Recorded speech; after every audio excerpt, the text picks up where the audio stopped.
El pasado miércoles, Ernesto Valverde consiguió romper la racha de imbatibilidad del Atlético de Madrid en el Metropolitano.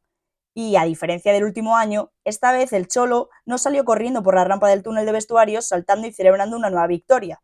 En este caso, el técnico argentino montó una tangana contra los futbolistas del Athletic Club. Justifica con actos y palabras todo aquello que en el campo se ha quedado corto, en busca de complacer la sed de sangre que pueda tener su afición. El Atlético de Madrid pierde en casa la ida de semifinales de la Copa del Rey, sabiendo que tienen que ir a pelear la vuelta a San Mamés, y, en vista de esta grave situación y difícil escenario, su entrenador busca satisfacer y equivaler todo lo que el luminoso no muestra. Te ganan en el campo, realizando una primera parte sensacional, y como técnico no tienes otra opción que, en vez de felicitar a tu rival y reflexionar sobre lo ocurrido y lo fallado, encauzarte en discusiones, trifulcas y peleas con los jugadores vascos para, supuestamente, dar la cara ante tu afición. La cara se da con resultados y buen fútbol, y si el pasado miércoles no se pudo, creo que deja muy mal lugar al Cholo que se enrabiete como un niño. Fútbol, un podcast presentado por María Ruiz.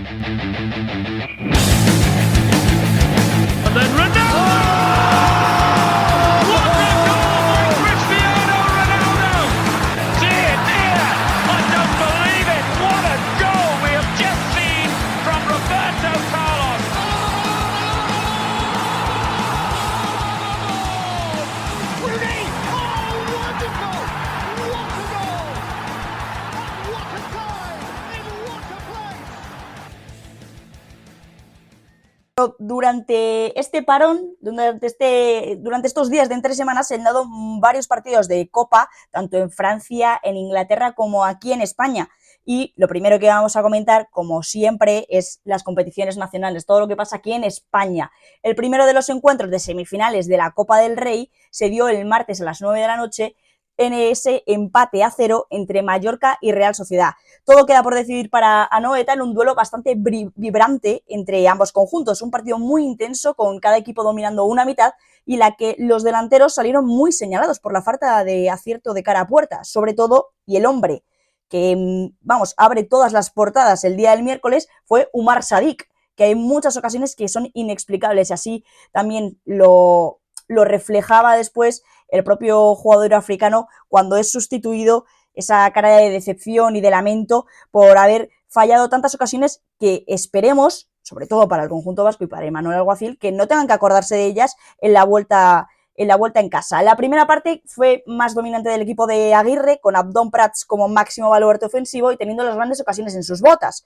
El técnico mexicano ahogó al equipo vasco forzándole a jugar balones largos, algo completamente impropio de Emmanuel Alguacil. Para la Real, que ya contaba con el retorno de Takefusa Kubo, tuvo todo su poderío y el juego en las botas de Ander Barrenechea.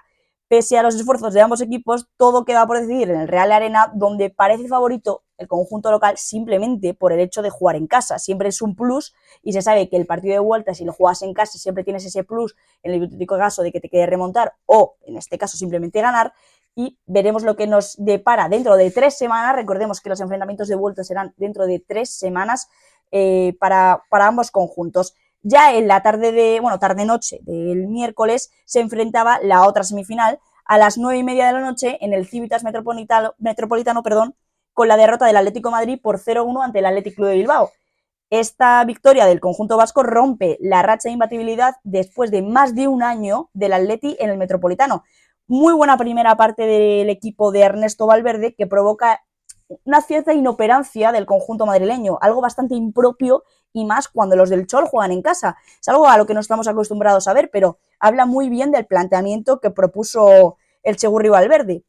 Pero el mayor de los errores que se cometen en este partido no va por tanto la planificación de ambos entrenadores, que pudieron haber tenido ciertos errores en determinadas fases del encuentro, sino que el mayor destacado aquí, el máximo destacado es Reinildo Mandava, el futbolista mozambiqueño, que realiza un penalti muy agresivo, una falta que es de naranja por lo menos, sobre Beñat Prados, que sin ningún atisbo de duda ni polémica fue señalado por Hernández Hernández. Aquí no vamos a entrar a analizar una polémica que creo que no existe, porque es bastante clamoroso y considero que no se ha generado ninguna polémica tampoco en redes sociales ni en prensa, porque es algo bastante evidente.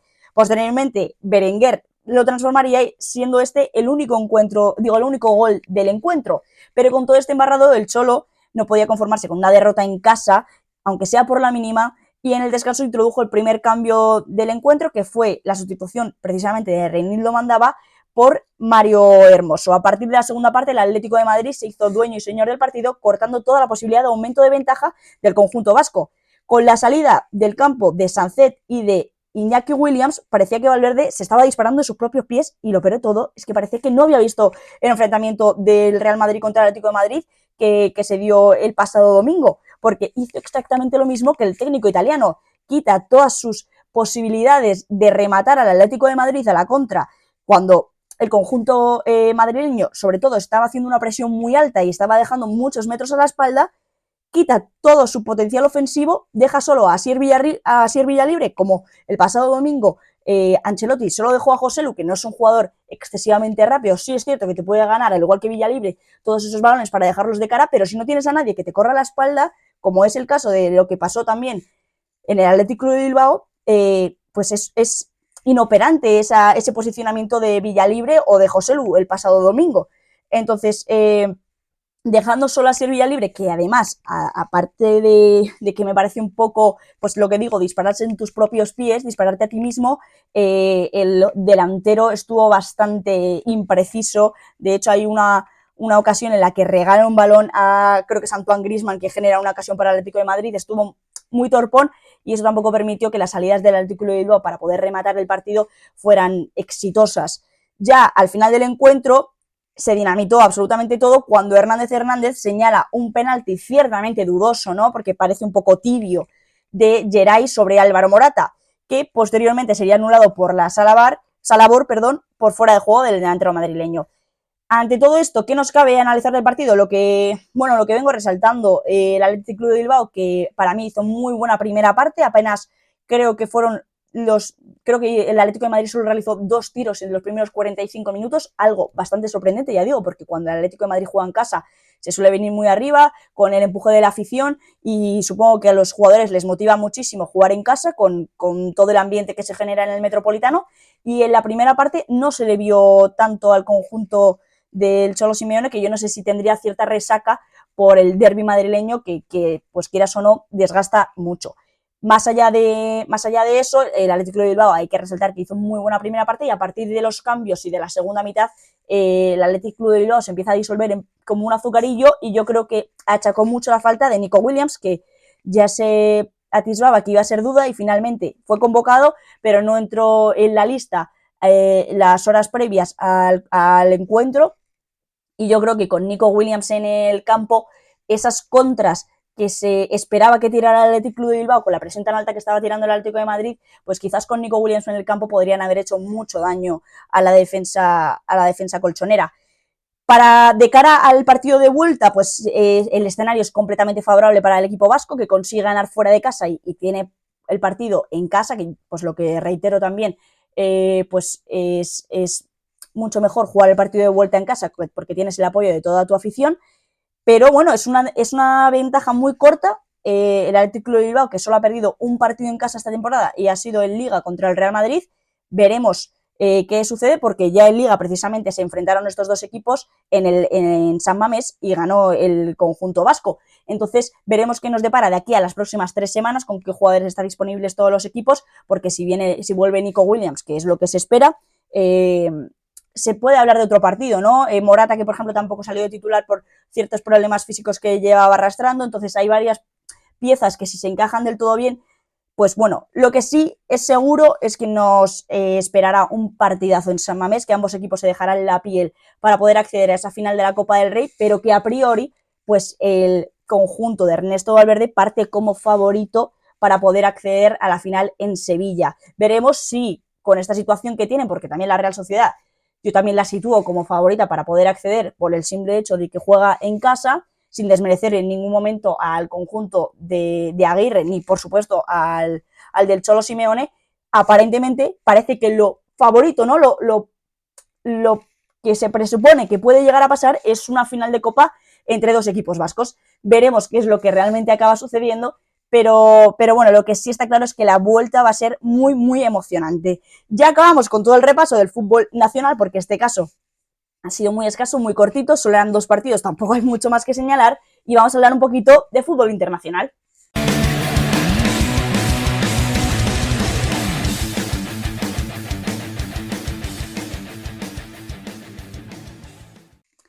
Y ya en clave de fútbol internacional vamos a comenzar analizando un poquito los octavos de final de la Coupe de France, que nos han dejado dos duelos muy vibrantes y con unos titulares bastante interesantes. El primero de ellos, la victoria nuevamente del Olympique de Lyon, que ya lleva 2 partidos consecutivos ganando, algo que para la gente que no lo sepa es bastante llamativo, sobre todo esta temporada, que ya comentamos que el Lyon está prácticamente luchando por no descender. Pues ganó contra el Lille, uno de los mejores equipos que hay en Francia ahora mismo, quinto clasificado de la Ligue 1, y ganó por 2-1.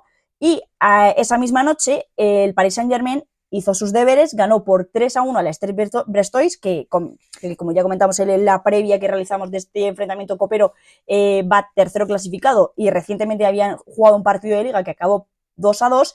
Y en este caso los de Luis Enrique hicieron los deberes, ganaron, se clasifican para cuartos de final con goles de Kylian Mbappé, Danilo Pereira y Gonzalo Ramos. Muy buen partido del atacante francés, que como bien comentamos también, sigue con su futuro en el aire.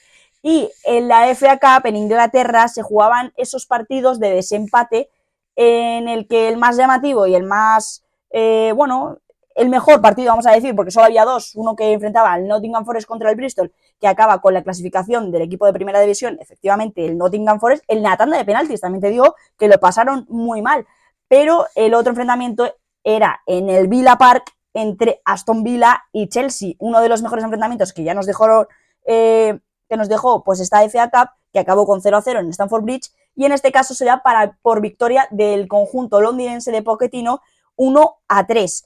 Esta vez el conjunto londinense, ya digo, venció y convenció, que era lo mejor de todo esto, y suma un poquito a los villanos a empezar a dudar un poquillo de su estabilidad. Llevaban muy buena racha como locales, llevan muchísimo tiempo sin perder, pero tras la derrota contra el Newcastle el otro día en Liga, ya cosechan 2 fracasos en casa. Ya es la segunda derrota consecutiva en Villa Park para los de Unai Emery.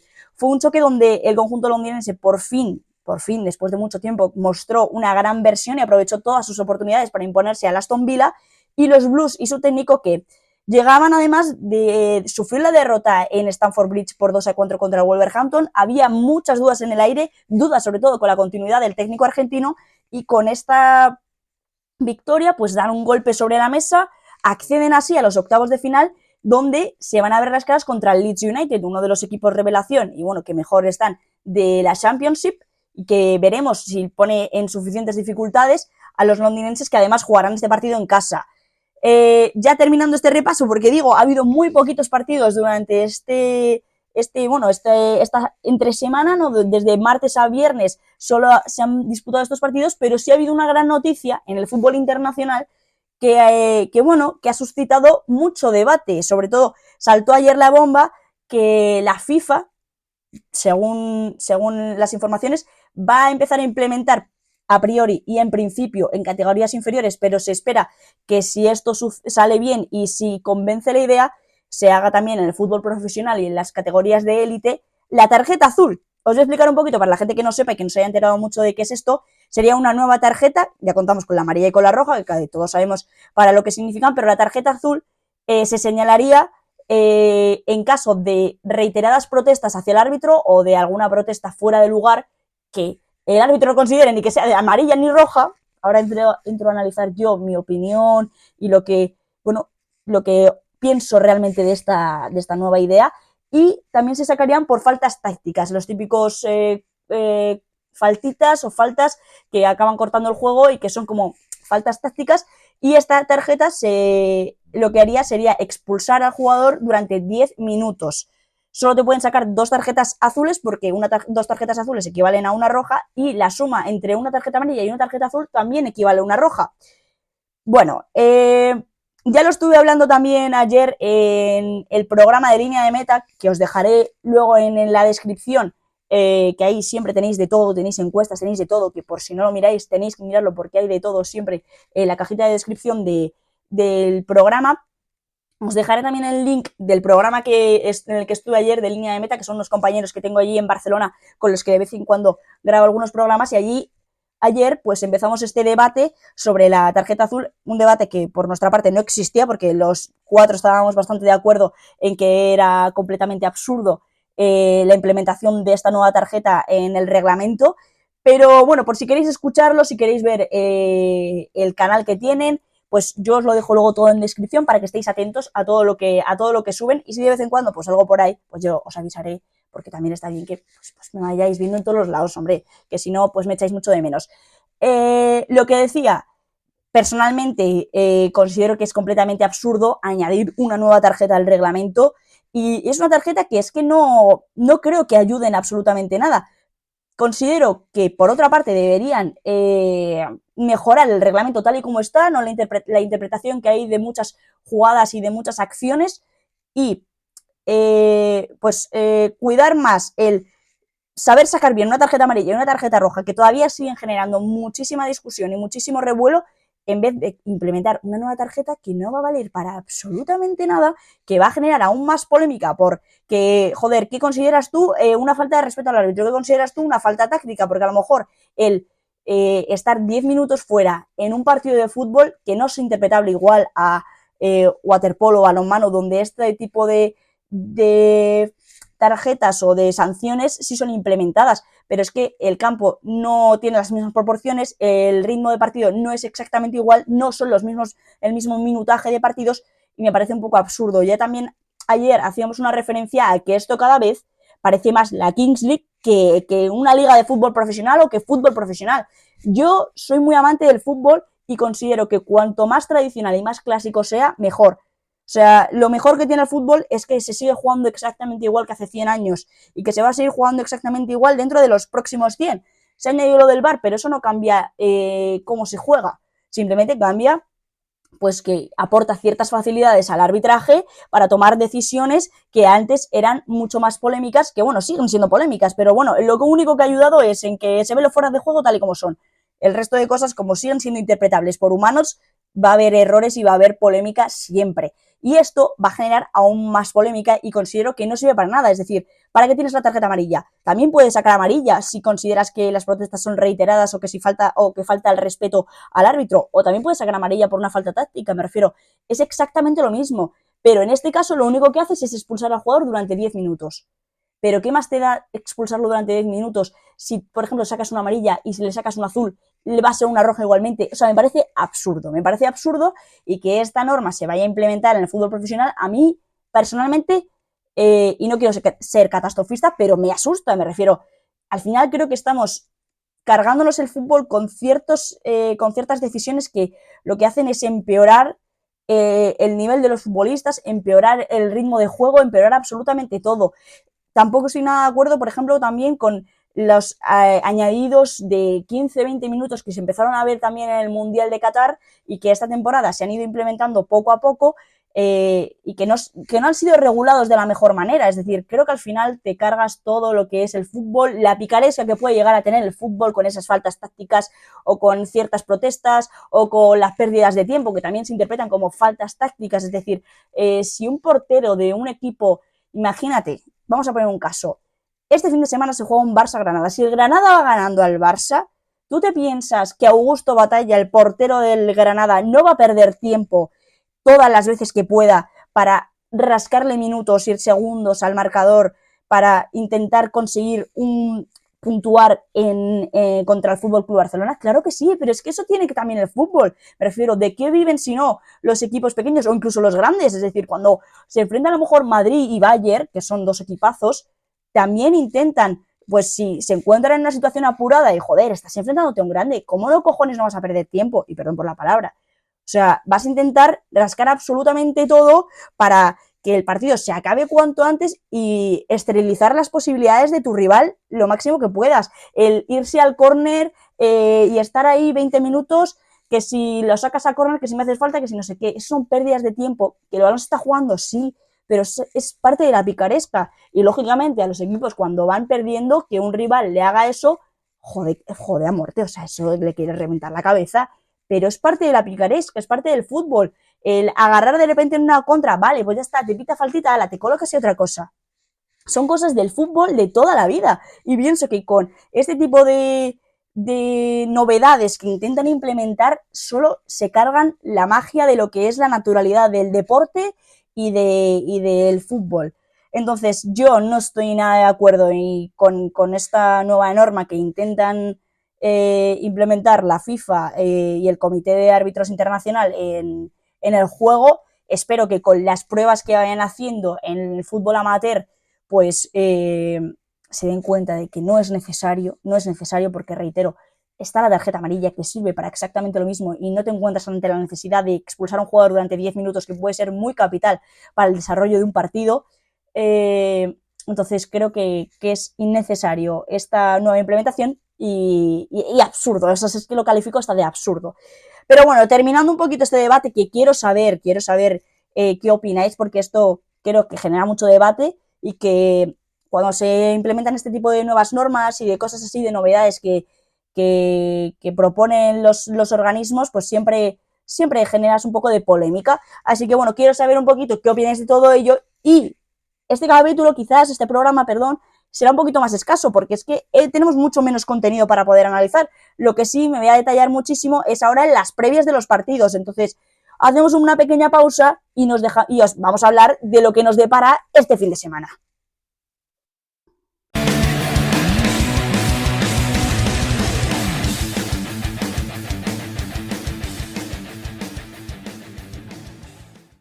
Y bueno, si el programa de hoy se va a hacer cortito, se va a hacer escaso, se va a hacer un poco escueto, ya os aseguro que lo que nos va a deparar este fin de semana no os va a saber a poco. Y que el programa del martes será uno de los mejores programas que probablemente podamos escuchar en lo que llevo de podcast y de existencia, porque es que este fin de semana hay partidazos en todas las grandes ligas y aparte de ello, lo que vendremos también a analizar el martes es todas las previas de los octavos de final de la Champions League. Estoy deseando que vuelva la Champions. O sea, es el mejor momento del año. Vuelve la Champions.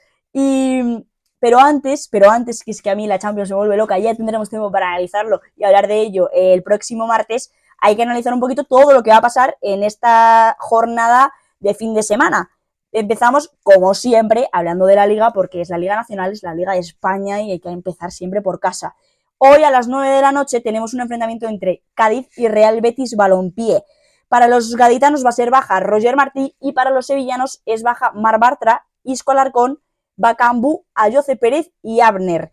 El Cádiz, que lleva sin ganar desde el 1 de septiembre contra el Villarreal, creo que era la jornada 4, si no me equivoco, jornada 4, hace muchísimo tiempo que el Cádiz no gana, de ahí también su posición en la tabla, y pues que lógicamente esté ahogado en el descenso. Una victoria, sí es cierto que podría sacarles del pozo porque se encuentran con 17 puntos y ahora mismo el descenso lo marcan, o sea, fuera del descenso lo marca el Mallorca y el Celta de Vigo con 20 puntos, pero necesita ganar al Betis sí o sí. Y en la otra cara de la moneda, el equipo de Pellegrini, que mantiene una racha bastante irregular, ha conseguido solo 7 puntos de los últimos 15 posibles y se enfrenta a un rival que en la ida empató en el Benito Villamarín 1-1, así que veremos qué nos depara este derbi andaluz. Ya en la jornada del sábado a las 2 de la tarde, Alavés y Villarreal se verán las caras en Mendizorroza. Para el equipo vasco no contará con ninguna baja, pero en el caso de Marcelino es baja Dani Parejo, Coquelán, Denis Suárez, Eric Bailey, Alfonso Pedraza y Juan Foyz. Muchísimas bajas para el conjunto castellonense en un duelo entre rivales directos, con una escasa diferencia de 2 puntos entre ambos. Dos equipos que ahora mismo están traspasando una racha ascendente, pese a que el Villarreal en la última jornada empatase y el Alavés en la última jornada perdiera, pero aún así están en muy buena racha, consiguiendo bastantes puntos en las últimas jornadas, aunque siendo un poquito más irregular el conjunto castellonense. Ya sabemos que esta temporada en general está siendo un conjunto muy irregular y veremos si consigue puntuar en Mendizorroza. Ya a las 4:15 no nos alejamos mucho de Álava, porque la Real Sociedad y el Osasuna se hacen frente en el Real de Arena. Para Imanol son baja Álvaro Odriozola, Carlos Fernández, Kieran Tierney, Geraldo Becker y Mikel Oyarzábal. Y para Yago Barrasate será baja únicamente José Arnaiz. Ambos conjuntos que también atraviesan unas rachas muy irregulares, sobre todo impropio de la Real Sociedad, y probablemente para el conjunto vasco se achaque un poquito esa resaca copera que es tan conocida y por ello introduzca algunos cambios. Es lo que más se espera por parte de la Real Sociedad. Veremos también qué nos depara ese duelo. Pero es que lo que todo el mundo está esperando en esta jornada de la Liga se disputa el sábado a las 6:30 en el Estadio Santiago Bernabéu entre Real Madrid y Girona. Para el conjunto madridista será baja Nacho, que no ha entrenado hasta hoy y sigue sin haber entrenado con el grupo, aunque sí vuelven Antonio Rüdiger y Aurelien Tchouaméni por la sanción que cumplía el francés. Y para el Girona serán baja Daley Blind, David López y Yángel Herrera. Y también, también Mitchell, el propio entrenador, que no puede estar en los banquillos para ver el partido ante el líder de la Liga. Se juega la Liga en el Bernabéu, pasa de todo, primero contra el segundo, diferencia de solo 2 puntos entre ambos conjuntos. Vamos a pararnos a analizar un poquito este partido porque tiene mucha chicha, se va a decidir mucho aquí, y que yo considero que aunque pase lo que pase, aunque cualquiera de los dos equipos gane, lógicamente hay mucha liga por jugar. Si el Madrid gana, recordemos, se va a 5 puntos por encima del Girona, y si el Girona gana, se pone 1 punto por encima del Madrid, le arrebata ese liderato en su casa, algo que sería muy doloroso para los madridistas, y mantiene esa ventaja solo por 1 gol. Recordemos también que, al Girona le queda todavía por jugar contra Atlético de Madrid, Barcelona y Athletic Club de Bilbao, 3 rivales muy, muy duros, y así para analizar un poquillo al Real Madrid, como rivales duros, le quedaría la Real Sociedad y el Fútbol Club Barcelona, así como los rivales más complicados, ¿no? Sin desmerecer a ningún otro equipo, pero de la alta tabla, esos serían los rivales que todavía le quedan por jugar a ambos conjuntos. Por parte del Real Madrid, lo que se espera, posible alineación, será con Lunin en portería, línea de 4, que aquí es donde se generan las mayores dudas, para Ferland Mendy, Rüdiger, que parece que puede llegar, Tchouaméni y Carvajal en la banda derecha, centro del campo con Camavinga funcionando como pivote, con 2 interiores que serían Fede Valverde y Toni Kroos, en la media punta, como siempre, el indiscutible Jude Bellingham, y arriba también existe otro debate. Suponemos que Vinicius Junior llega en la plenitud de sus capacidades como para poder disputar los 90 minutos y es lo que se espera, que el brasileño salga de titular. Pero ¿quién acompañará al brasileño? ¿Será su compatriota Rodrigo o, dado el mal nivel de forma que está pasando el exjugador del Santos, será Brahim el titular? Aquí sí existe un debate. Yo personalmente creo que Ancelotti, sabiendo cómo es, apostará por la dupla de brasileños, pero siendo bastante honesta, personalmente no pondría a Rodrigo como titular. Es decir, en este caso yo creo que Brahim se ha ganado el puesto, muy buen partido que hizo el malagueño el otro día en el derbi, y creo que ha dado suficiente rédito como para poder ser titular en un partido de estas garantías. Lo que se presupone es que Rodrigo y Vinicius sean la dupla de delanteros y que Brahim salga como revulsivo ya a partir del segundo tiempo. Pero veremos si el técnico italiano nos sorprende esta vez, porque también puede entrar dentro de esta ecuación Joselu, que yo creo que es más improbable que salga como titular. Por parte del conjunto catalán se espera el siguiente 11, que es Gazzaniga en portería, línea de 4 para Miguel Gutiérrez, Eric García, Juanpe, que es más inusual y que veremos qué tal casa esa pareja de centrales, y la banda derecha Jan Couto. Dentro del campo para Alex García, Iván Martín y Valeri, que entrará en detrimento de la sanción de Yángel Herrera, y arriba pues el tridente de siempre, Savio, Dovic y Sigankov. El Girona, que también cuenta con esas bajas muy sensibles de Daley Blind y de Yángel Herrera, David López, que lleva más tiempo de baja, aunque sigue siendo sensible porque es un jugador, y sobre todo en los primeros meses de temporada ha sido capital para el conjunto de Mitchell, pero que las bajas realmente sensibles, a mi parecer, son Blind y Herrera. Partido muy igualado. En la ida, el Real Madrid vapuleó y pasó por encima del Girona, ganando 3-0 en Montilivi. Una victoria bastante abultada del equipo de Ancelotti, que tendrá que resarcirse de esas dudas que ha dejado contra el Atlético de Madrid, de ese empate que dejó muy mal sabor de boca en el Bernabéu, sobre todo por ser a última hora contra uno de tus máximos rivales y por la manera en la que fue, por la mala gestión que realizó Ancelotti, que supongo que tendrá que dar un golpe de autoridad, sobre todo tácticamente y con la gestión de la plantilla. Sobre todo, ver qué piezas puedes introducir y qué piezas no, en función de cómo está dándose el resultado y sobre todo sabiendo lo capital que es este partido, y lo que es seguro es que será un partido muy vibrante, dos equipos que ahora mismo son los dos mejores de España, es una realidad, y probablemente los mejores de Europa, y que nos dejará muy buen fútbol. Veremos quién acaba venciendo en este encuentro que, reitero, será capital para el transcurso de la liga. Y ya para cerrar la jornada del sábado, a las 9 de la noche, otro partidazo, porque no quiero desmerecerlo, porque es un partidazo de verdad. La Unión Deportiva Las Palmas recibirá al Valencia. Para el conjunto amarillo es baja a Aaron Scandell, que sabemos que no es el portero titular, pero no podrá estar tampoco en el banquillo por la sanción del último encuentro. Y para los Ches serán baja Sergi Canós, Thierry Correia, André Almeida y Diego López. Este último por un golpe que sufrió en la cara que todavía no le permite estar disponible para Rubén Baraja. Partidazo, reitero, partidazo entre dos de los equipos revelaciones de la liga, séptimo contra noveno y con apenas 3 puntos de diferencia entre ambos conjuntos. García Pimienta contra Rubén Baraja. Os aseguro que si el partido del Real Madrid-Girona os deja con más sabor de boca por lo que sea, porque pierde vuestro equipo o porque no se da todo lo que esperáis, yo creo que Las Palmas-Valencia no va a defraudar a absolutamente nadie. Es uno de los partidazos de esta jornada que queda un poco eclipsado también por el Real Madrid-Girona. Y ya en la jornada del domingo tenemos a las 2 de la tarde el Getafe-Celta de Vigo. Para Bordalás son baja Gené, Jordi Martín, Ilais Moribá y Gastón Álvarez, y para el Celta no estará disponible Sduerberg, además de las bajas ya conocidas como Aidú o Jonathan Bamba, que sigue disputando la Copa África.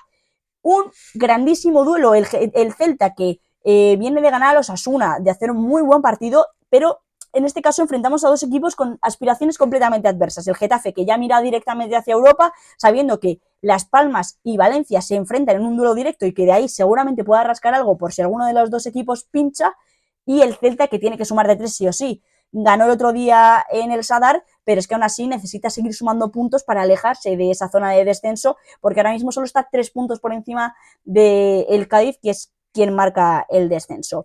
Ya a las 4:15, Mallorca y Rayo Vallecano se enfrentan en Son Moix. Para Aguirre serán baja Abdón, Pablo Maceo y Kyle Larin, y para el conjunto rayista podrá contar con todos sus efectivos. Partido bastante complejo, ¿no? Donde hay mucho que analizar, donde hay mucho que precisar, porque ambos equipos pasan un momento un poco irregular. El Mallorca, que probablemente sufra esa resaca copera, ¿no? Es un equipo que no está tan acostumbrado a tener jornada intersemanal y que seguramente rote con muchos efectivos ante un Rayo que sigue sin ganar desde septiembre. Ya lo analizamos el otro día, pero es que contra el Sevilla tampoco ganó en casa, y lleva desde la jornada 5 sin poder sumar de a 3 el equipo de Francisco, que poco a poco se está disolviendo como un azucarillo y se está empezando a colar en esos puestos de descenso y en esa zona preocupante. El Mallorca, que ahora mismo también marca esa salvación junto con el Celta de Vigo y esos 20 puntos, y que en función de lo que haga el Celta y en función también de lo que haga el Cádiz, que es el antepenúltimo de la tabla,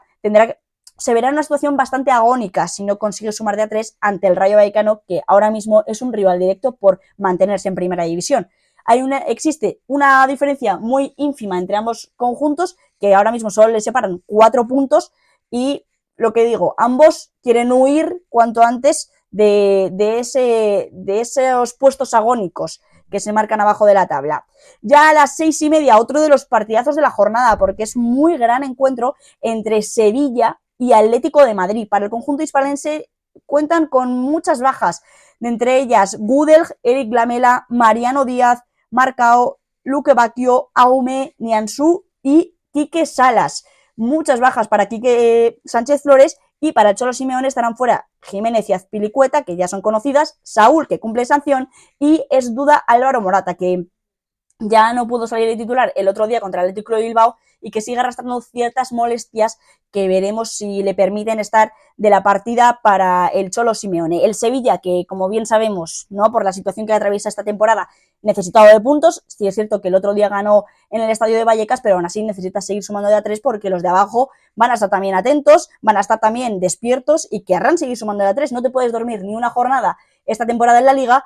Y el Atlético de Madrid, que necesita resarcirse un poquito de esa derrota en Copa. Yo creo que ha dejado muy mal sabor de boca en el staff y en la plantilla, y necesita ganar, sobre todo para no perder su puesto de Champions, porque hay 3 equipos que ya comenté precisamente en el último programa que se encuentran ahí peleando por esos puestos de Champions, que ahora mismo serían Barcelona, Atlético de Madrid y Athletic Club de Bilbao, que analizaremos porque los 2 siguientes partidos los disputan estos dos equipos precisamente. Entonces hay que ganar y puntuar sí o sí si quieres asegurarte ese puesto Champions. Y a las 9 de la noche de este domingo precisamente, Barcelona y Granada se hacen frente en el Estadio Olímpico de Montjuic. Son bajas para el equipo culé Marcos Alonso, Ilkay Gundogan, Rafinha, Joao Félix, Ferran Torres, Alejandro Valde y Vitor Roque. Veremos cuál es el tridente ofensivo que decide montar Xavi, pero es que prácticamente se queda sin arsenal el técnico de Terrassa, porque si no recuerdo mal, ahora mismo solo cuenta con Lamine Yamal y con Robert Lewandowski. Pero bueno, veremos qué inventa, ¿no? Que a lo mejor entra Fermín por ahí arriba, pones a Joao Cancelo arriba, que no sería extraño y en algún otro encuentro lo hemos visto, o incluso pues Mark Yu o algún otro canterano puede salir de la partida. Para los nazarís no estarán disponibles Víctor Díaz, Jesús Vallejo, Boyé, Gonzalo Villar y Piatkowski. El Barça, que lo mismo, con el mismo objetivo que el Atlético de Madrid, asegurar esos puestos Champions y ver si puede rascar algo de ese posible pinchazo de Girona o de Real Madrid. Como es un enfrentamiento directo, tienes que estar siempre preparado por si acaso el Barça en algún momento puede saltar esa segunda posición o incluso ponerle las cosas muy complicadas al hipotético líder de la Liga. En cambio, el Granada, en la otra cara de la moneda, siendo penúltimo de la tabla, necesita puntuar sí o sí. Ya sabemos que son 2 situaciones muy diferentes para ambos conjuntos, pero que veremos en la ida, recuerdo, 2-2 quedaron, empezó ganando el conjunto nazarí allí en el estadio Nuevo Los Cármenes con doblete de Brian Zaragoza, del que ahora mismo no pueden contar porque, como ya sabéis, marchó al Bayern de Múnich. Y para finalizar esta jornada 24 de la Liga, el lunes a las 9 de la noche, Almería y Athletic Club de Bilbao se enfrentan en el King Power Stadium. No estarán disponibles para los andaluces Leo Batistao, César Montes, Radovanovic, Luis Suárez y Koné. Para los vascos no estará disponible Nico Williams, que sigue arrastrando esas molestias y que presupongo que el Chigurri Valverde, si ve que no está en plenas capacidades, no pondrá porque no creo que sea necesario. El Almería, que necesita ganar, porque es que no ha ganado todavía en Liga y necesita puntuar de a 3 si quiere tener una ínfima posibilidad de salvarse, que cada día parece más oscura esa posibilidad para el conjunto andaluz.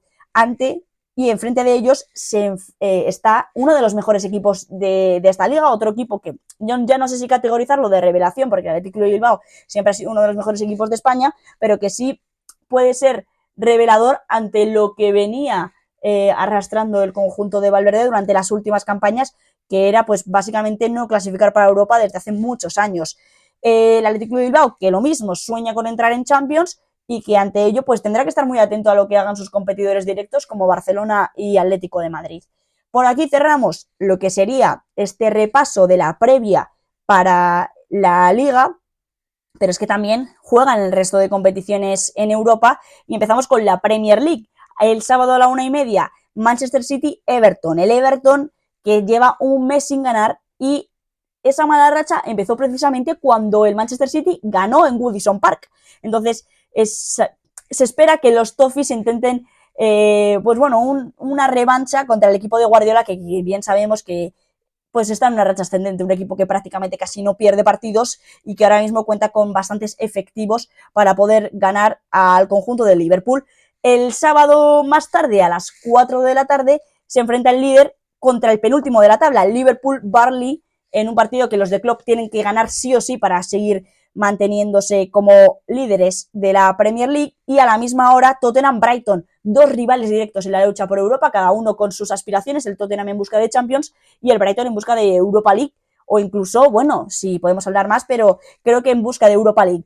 Va a ser un partido vibrante, muy emocionante seguramente en el Tottenham Hotspur Stadium. Ya el domingo a las 3 de la tarde, West Ham Arsenal, partidazo, derbi londinense en un campo muy complicado para Arteta, que en la ida, ya el equipo de David Moyes ganó por 0-2 en el Emirates Stadium. Partido también capital para el Arsenal, tiene que ganarlo si quiere seguir manteniéndose en esa pugna por ganar la Premier League. Y después, a las 5:30, otro de los partidazos, porque es que esta Premier League no hay jornada en la que no tenga 2 o 3 partidazos, porque el Aston Villa de Unai Emery recibe al Manchester United de Eric Ten Hag.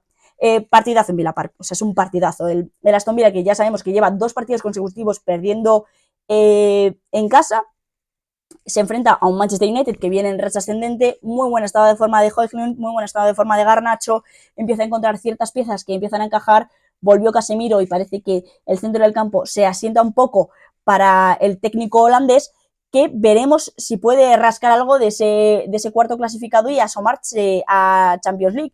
También enfrentándose al cuarto clasificado actual, que es el Aston Villa, y viendo a ver si el Tottenham consigue ganar al Brighton y coger ese puesto, o si cae para el United, cae para el Aston Villa. Hay 3 equipos ahora mismo peleando muy férreamente por esa cuarta clasificación, y veremos quién se hace con ella de aquí a final de temporada. Y ya para cerrar esta jornada y este repaso de la Premier League, el lunes a las 9 de la noche, Crystal Palace-Chelsea, otro derbi londinense, en busca de sumar puntos en Liga. El Chelsea, que si es cierto que viene de ganar al Aston Villa fuera de casa, se ha clasificado para octavos de la FA Cup, pero es que en Liga no suma. En Liga está 11º y ahora mismo ambos conjuntos están más cerca del descenso que de Europa.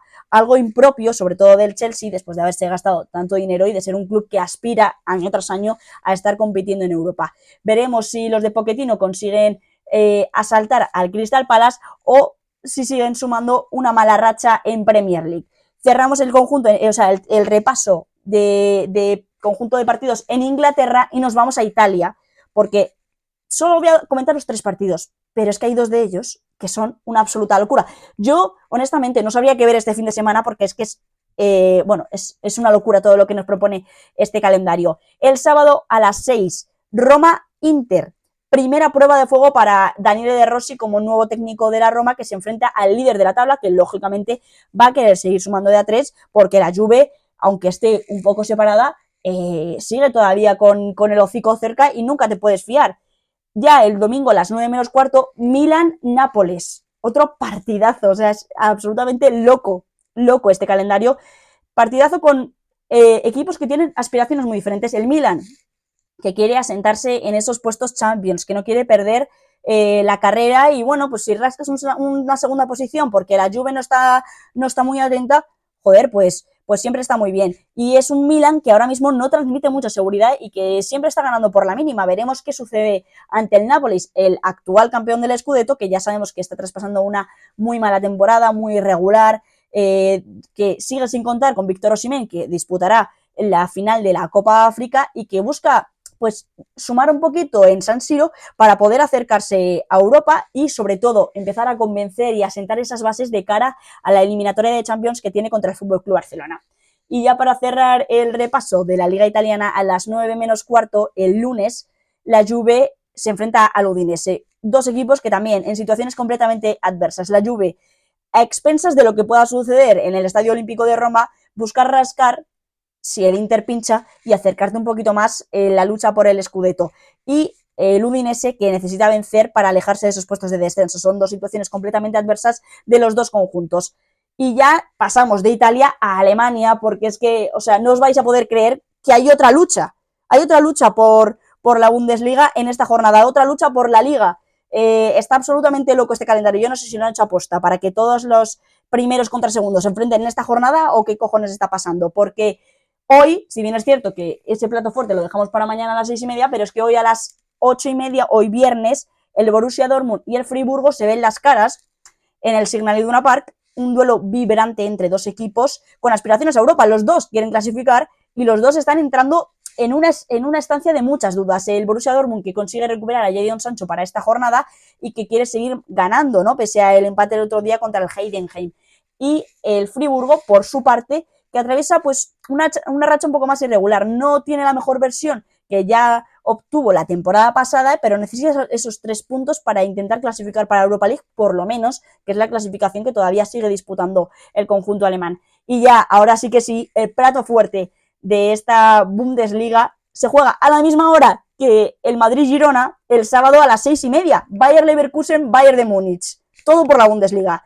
Aquí tampoco creo que el ganador sea el que consiga ganar la Bundesliga, la liga alemana, pero sí que va a ser un partido capital. Les separan exactamente los mismos puntos que al Madrid y al Girona, que son 2. Se juega en casa del que ahora mismo es líder, al igual que el partido entre Madrid y Girona, porque se juega en el estadio del Bayer Leverkusen. Se van a jugar el título Xabi Alonso y Thomas Tuchel. Un Xabi Alonso que, recordemos, no ha perdido ningún partido todavía esta temporada y que bueno, se enfrenta al Bayern de Múnich, el gigante de Alemania, que lleva 11 Bundesligas consecutivas y que no creo que deje pasar esta oportunidad de asaltar al actual líder de la Bundesliga. Para el conjunto de Thomas Tuchel, ahora mismo son duda Neuer y Brian Zaragoza, sobre todo la baja del portero alemán podría ser muy sensible si finalmente no consigue estar en este encuentro. Y ya para finalizar este repaso, vamos a comentar el partido de la Liga 1, sobre todo el del Paris Saint-Germain, ¿no? Que es el que más suscita siempre mucho interés, ¿no? Es el único equipo que ahora mismo interesa en Francia, que se disputa el sábado a las 9 de la noche en el Parque de los Príncipes entre Paris Saint-Germain y Lille, un partido también muy interesante. El Lille, que este año está un poquito más desinflado, pero que siempre ha dado mucha guerra en la Liga Francesa, sin ir más lejos, creo que fue hace 2 temporadas que fue el campeón de esta misma, en un partido donde se enfrenta primero contra quinto y que puede llegar a ser bastante complicado para el conjunto de Luis Enrique, sobre todo si finalmente no cuenta con Kylian Mbappé, que sigue siendo duda tras esas molestias que tiene en el tobillo el delantero francés. Por aquí todo el repaso y todo el programa. Ya está. Sí es cierto que esta vez ha habido mucho más repaso que análisis de partidos que nos han dejado esta semana, pero como bien sabéis, es que apenas ha habido contenido, pero ya os aseguro que el programa del martes va a ser muy emocionante, muy vibrante y que va a tener absolutamente de todo. Así que yo os dejo por aquí. Espero que hayáis disfrutado de este programa. Espero que, bueno, que disfrutéis mucho de todo este contenido. Ya sabéis, dejadme en comentarios todo lo que opinéis sobre la tarjeta azul, sobre todo lo que está pasando, quién va a ganar el Madrid-Girona, quién va a ganar el Bayer Leverkusen, Bayern de Múnich, qué va a pasar con absolutamente todo lo que nos depara este fin de semana. Yo me voy por aquí, nos vemos el próximo martes. ¡Hasta luego!